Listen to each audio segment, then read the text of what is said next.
오늘 우리에게 주신 하나님의 말씀은 마태복음 24장 29절에서 35절 말씀입니다. 그날 환란 후에 즉시 해가 어두워지며 달이 빛을 내지 아니하며 별들이 하늘에서 떨어지며 하늘의 권능들이 흔들리리라. 그때 인자의 징조가 하늘에서 보이겠고 그때 땅의 모든 족속들이 통곡하며 그들이 인자가 구름을 타고 능력과 큰 권능으로 오는 것을 보리라. 그가 큰 나팔 소리와 함께 천사들을 보내리니 그들이 그의 택하신 자들을 하늘 이 끝에서 저 끝까지 사방에서 모으리라. 무화과 나무의 비유를 배우라. 그 가지가 연하여지고 잎사귀를 내면 여름이 가까운 줄을 아나니 이와 같이 너희도 이 모든 일을 보거든 인자가 가까이 곧 문 앞에 이른 줄 알라. 내가 진실로 너에게 말하노니 이 세대가 지나가기 전에 이 일이 다 일어나리라. 천지는 없어질지언정 내 말은 없어지지 아니하리라. 아멘. 우리나라 용산에 전쟁 기념관이 있듯 일본 히로시마에 가면 히로시마 평화기념공원이란 곳이 있습니다. 그곳은 1945년 히로시마 원자 폭격의 아픔을 기억하고 또한 세계 평화를 기원하는 의미로서 공원이 조성되었습니다. 그 공원에는 여러 자료들이 보관되어 있는데 사람들의 시선을 끄는 한 장의 전단지가 있습니다. 이 전단지에는 1945년 5월 히로시마를 비롯하여 일본 전역에 미국기가 투여한 전단지입니다. 이 전단에는 원자폭탄의 위력과 시민들을 향한 피난 호소 그리고 전쟁 중지 권고 등의 내용이 적혀 있습니다. 일본의 히로시마 시민들은 이 전단지를 들고 두 가지 반응을 보였습니다. 미군의 경고를 듣고 히로시마 시내를 떠나는 사람들이 있는가 하면 그 전단지를 미국의 심리전의 일종으로 생각하고 무시하였던 사람들도 있었습니다. 그런데 그들의 선택이 그들의 운명을 갈라놓았습니다. 미군의 경고대로 히로시마 시내를 떠난 소수의 사람들은 살아남게 되었지만 미군의 경고를 우습게 생각하고 시내에 남아있던 사람들은 죽음을 피할 수 없었습니다. 수많은 사람들이 순식간에 희생되었고 그 피해는 수십 년이 지나도록 히로시마 전역에 여전히 남아 있습니다. 우리는 히로시마 원자폭탄 이 경고의 사건을 보면서 중요한 사실을 생각해 볼 수 있습니다. 우리의 삶에서 주어지는 경고를 너무 쉽게 무시해서는 안 된다는 것입니다. 경고는 심리적으로 겁을 주기 위해 주어지는 경고도 있을 수 있지만 대부분의 경고는 그 경고를 무시했을 때 어려운 결과가 뒤따르기 때문입니다. 성경에서도 경고의 말씀들이 있습니다. 오늘 본문 말씀에서도 예수님께서는 마지막 때에 주님께서 이 땅에 다시 오시는 그날 일어날 징조들에 대해서 가르치고 계십니다. 특히 이 땅에 오셔서 주님께서 재림하실 때 일어날 징조에 대해 언급하시며 그것을 경고의 메시지로 전하고 계신 것입니다. 먼저 주님은 29절에서 주님께서 이 땅에 오실 때 일어날 현상에 대해서 이와 같이 말씀하셨습니다. 해가 어두워지며 달이 빛을 내지 아니하며 별들이 하늘에서 떨어지며 하늘의 권능들이 흔들리리라. 이러한 모습들은 주님께서 재림하실 때 일어나는 천재지변이 일어날 것을 말씀하고 있는 것입니다. 이러한 천재지변이 일어나는 것은 주님이 창조주 하나님이시기 때문입니다. 예수님은 하나님 아버지와 함께 창조 역사의 주체이십니다.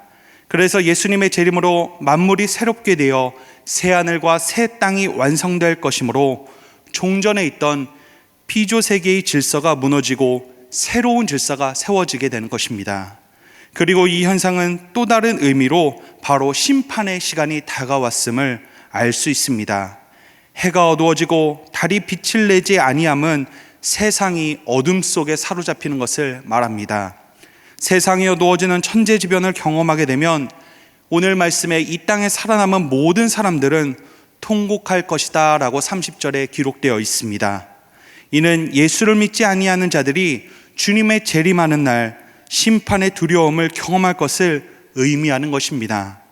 그들은 그동안 자신들이 죄인임을 인식하지 못하고 악하게 살아왔지만 마지막 때가 되면 본능적으로 자신에게 영벌의 심판이 있음을 깨닫게 되는 것입니다.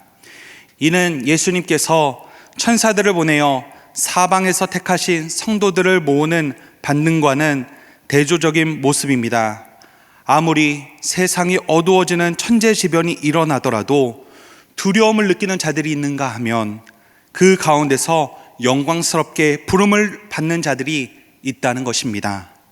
예수님의 초림은 모든 자들에게 복음의 소식을 듣게 하시고 그 기회를 주시기 위해 오셨다면, 예수님의 재림은 그 복된 소식을 듣고 어떻게 살아왔는지에 대해 결과를 확인하고 그 결과에 따라 행하시는 것입니다. 그렇기에 우리의 믿음의 성도들은 날마다 우리에게 주신 복음을 부끄럽지 않는 믿음의 모습으로 삶을 신실하게 살아가야 합니다. 말씀을 통해 우리에게 주시는 경고의 메시지에 귀 기울이게 힘써야 하고 실천하는 삶에 힘써야 하는 것입니다. 그때 주님께서 다시 오시는 그날이 우리에게 은혜와 영광의 시간이요, 무시하는 자들에게는 영원한 형벌이 주어지는 그런 무서운 시간이라는 것을 우리는 늘 기억해야 됩니다. 그래서 다시 오실 주님을 늘 기대하고 사모하는 마음으로 늘 깨어 우리의 영적인 상태를 점검해야 되는 것입니다. 예수님께서는 이러한 마지막 때에 대해 말씀하시며 우리에게 또한 오늘 중요한 가르침 한 가지를 더욱더 말씀해 주고 계십니다. 그것은 바로 이러한 주님의 재림의 때가 언제 이루어지느냐 하는 것입니다. 성경에서 재림의 시간과 날짜는 아무도 모른다 말씀하고 있습니다. 오로지 그 때를 정확히 아시는 분이 한 분이 계시다면 그것은 바로 아버지 하나님밖에 없다 말씀하고 있습니다. 하지만 예수님의 제자라면, 믿음의 성도라면 그 때를 분별할 줄 알아야 한다, 예수님께서는 오늘 말씀하고 계신 것입니다. 그러면 우리는 그것을 어떻게 분별할 수 있을까요? 예수님께서는 무화과나무의 비유를 통하여 알 수 있다 말씀하고 계십니다. 무화과나무가 그 가지와 잎사귀의 변화를 보고 여름이 가까운 줄 우리가 알듯 이 재림의 때를 우리는 인식할 수 있다 말씀합니다. 이것은 우리가 몇 월 며칠부터 여름이 시작된다, 그것을 정확하게 알 수는 없지만 날씨의 변화를 보고 또한 진행되는 상황을 보면서 여름이 다가온 것을 아는 것과 같이 주님의 재림의 때를 정확히 알 수는 없지만 진행되는 시대적 상황을 보면서 재림의 때를 인식하며 준비해야 되는 것을 말씀하는 것입니다. 그래서 날마다 천국 시민으로서 늘 영적으로 깨어 있으므로 언제든 진행될 수 있는 주님의 재림을 깨어 준비해야 되는 것입니다. 사랑하는 성도님, 사람들은 세상에서 주어지는 경고의 말을 쉽게 흘려듣고 있습니다. 무겁게 받아들인다고 하면서도 시간이 흐르면 다짐과 행동이 흐지부지해집니다. 그래서 예수님은 분명히 종말과 심판에 대해서 쐐기를 박으셨습니다. 천지는 없어질 수 있어도 심판에 대한 내 말은 사라지지 않을 것이다 라고 분명히 말씀하고 있는 것입니다. 마지막 심판의 때가 점차 가까워지고 있습니다. 이러한 시기에 우리는 어떻게 하고 있습니까?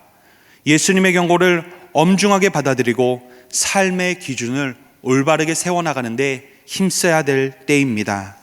세상을 향한 주님의 경고는 지금도 유효합니다.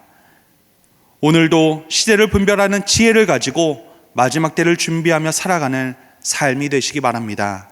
그래서 주님의 경고의 메시지가 이루어지는 그날, 두려움에 통곡하는 삶이 아닌 주님의 영광의 기쁨을 찬양하며 구원의 기쁨의 은혜를 온전히 누리는 저와 여러분의 삶이 되시길 주님의 이름으로 축원합니다. 이 시간 말씀을 생각하며 기도하겠습니다. 오늘도 주님께서 가르치시고 경고하시는 말씀에 귀 기울이는 믿음의 성도가 되게 하여 주시고 영적으로 깨어 주님의 재림을 기다리는 삶이 되게 하여 주시옵소서. 또한 교회를 섬기는 모든 교역자들과 교회의 모든 진행되는 사역을 위해 나라와 민족을 위해서도 함께 기도하시겠습니다. 살아계신 아버지 하나님, 진심으로 감사드립니다. 마지막 때를 살아가는 우리들이 날마다 주님의 말씀에 더욱더 귀 기울이는 자들 되게 하여 주시옵소서. 주님께서는 이 때가 너무나 악하고 또한 주님의 때가 반드시 찾아온다 우리에게 경고하셨습니다. 그리고 그 마지막 때에 주님을 경외하는 자들은, 하나님의 말씀을 신뢰하고 그 말씀 가운데 살아온 자들은 은혜의 시간이지만, 그러지 못한 자들에게는 두려움과 절망과 고난과 심판의 날임을 우리에게 말씀하시며 경고하셨습니다. 하나님, 이 마지막 때에 우리가 영적으로 깨어 주님의 재림을 온전히 기다리는 삶을 살아가는 믿음의 성도가 되게 하여 주시옵소서. 그래서 이 악한 때에 더욱더 영적으로 깨어 이 악한 시대적인 상황의 흐름을 읽게 하여 주시고, 그때마다 우리가 더욱더 깨어 기도하며 준비함으로 영적으로 늘 승리하는 믿음의 성도들 되게 하여 주시옵소서. 오늘도 이 마지막 때에 우리가 영적으로 깨임으로 주님 오실 날을 준비하며 예배하는 우리의 삶이 되게 하여 주시옵소서. 날마다 또한 우리 교회를 위해서 기도하는 우리의 성도들 되게 하여 주시옵소서. 교회를 위해 섬기는 교역자들을 위해 기도하게 하여 주시고, 또한 우리 신족교회 모든 진행되는 사역을 위해 우리가 힘써 기도하는 자들 되게 하여 주시옵소서. 그래서 우리가 한 마음으로 교회를 세워나가며 한 마음으로 교회 사역에 동참함으로 온전한 우리 성도로서 우리가 그 사명들을 다할 수 있게 하여 주시옵소서. 하나님, 또한 나라와 민족을 위해서 함께 기도하는 성도의 삶 되게 하여 주시옵소서.